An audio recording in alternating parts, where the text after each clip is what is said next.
Do you pray to the gods? Cersei. The old and the new. In a pain. There is only one God, and his name is death.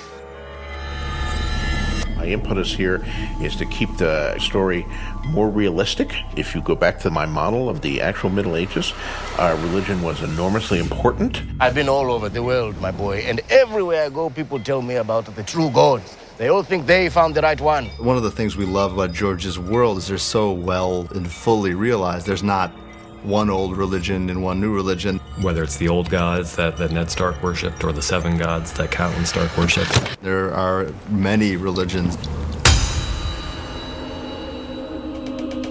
When you go back into the history of the Seven Kingdoms, the history of Westeros, you find the roots of the religions and how each one has come to be. The seven have never answered my prayers.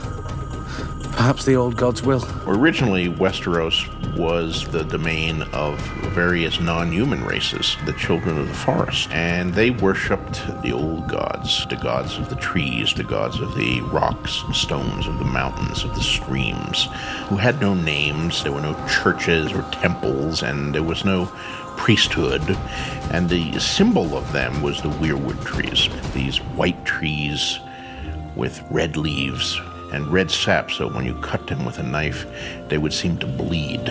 They became the center of the religion of the old gods. Then at a certain point, the first men came to Westeros, the first human beings crossing from Essos. The first men accepted the gods of the children of the forest. In the north, where the lords are still descended from the first men, the old gods are still worshipped. The Starks follow the old religion. In Winterfell, they have the gods wood.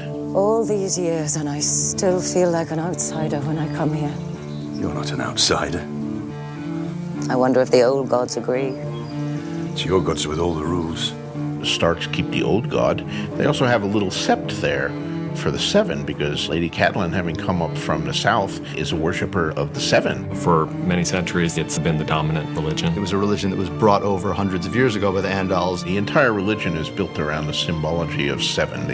The symbol of it is the seven-pointed star. 7 blessings on you, you Christ. The seven gods are seen to be seven facets of the one god. There are 3 male aspects, the father, the warrior, and the smith.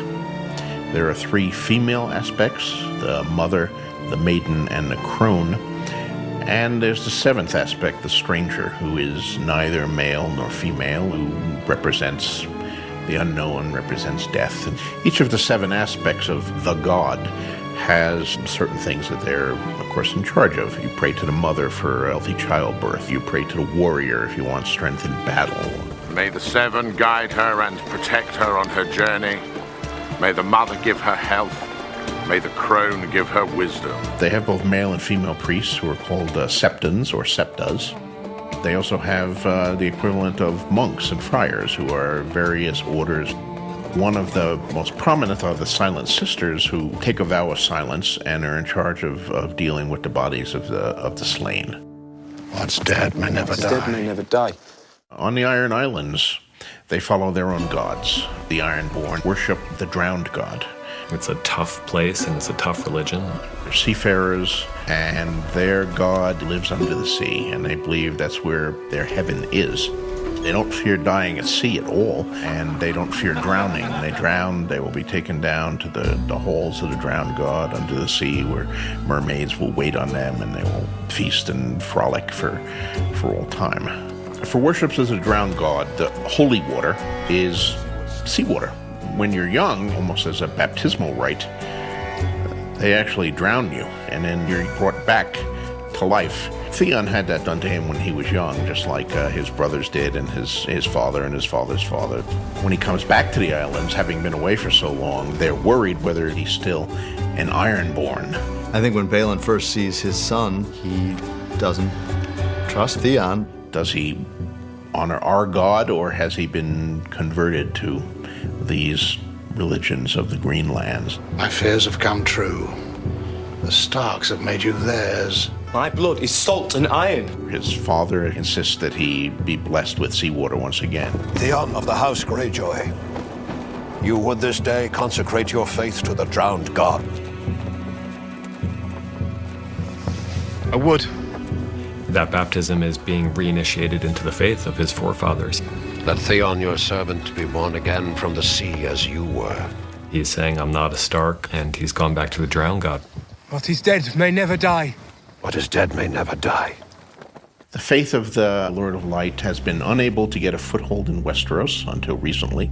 She's a foreigner, preaching a foreign religion. The religion of the Lord of Light is Melisandre's faith. For the night is dark and full of terrors. Melisandre, this charismatic priestess from another country. She has powers granted to her by some divine force. She's been there for a while, and she's been trying to convert Stannis. First, you must give yourself to the Lord of Light. I've said the words. It's very focused on prophecy and on ecstatic visions that are received through communion with the flames. I have seen the path to victory in the flames.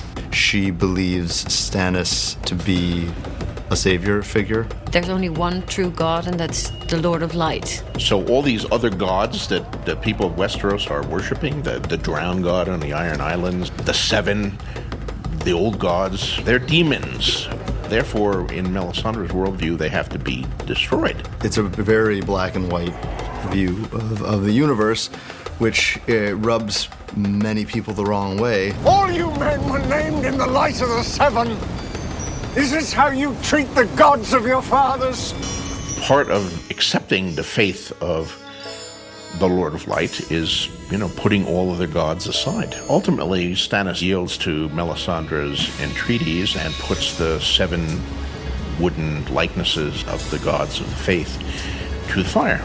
So burning the idols is getting rid of the 7 and paving the way for the new god. And of course, it's not just any god, it's a god of fire. He is discarding the gods that he has worshipped since childhood and accepting the red god and giving himself to the Lord of Light. And in return, Melisandre sees that the Lord of Light gives him a token Your sword awaits you. of his role as the prince that was promised by ancient prophecy, and that's the sword Lightbringer. He's able to use the religion as a means to an end, and of course that end is gaining the Iron Throne.